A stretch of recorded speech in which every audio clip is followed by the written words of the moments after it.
जो न गे डीजे वाला संगे अधूराई जो न गे ये सुना ना गल्ला गल्ला सैया तू भुलाई जो न गे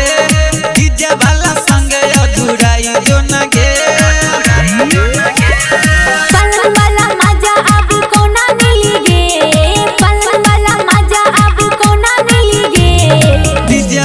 कहे गली गे डीजे वाला छोरा सट कहे गली गे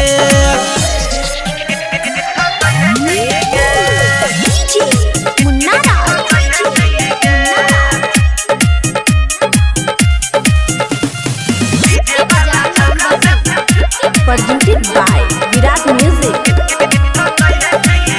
एके बाली ओठा लाली पूरा के दे तो सिंहा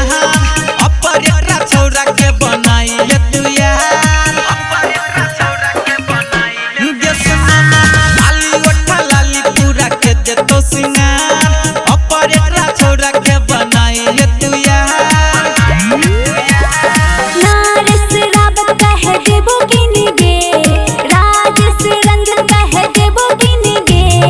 डीजे वाला छोरा से तो कहे गली गे डीजे वाला छोरा से तो कहे गली गे Virat music digital recording studio Yamuna Nagar Jagadhri.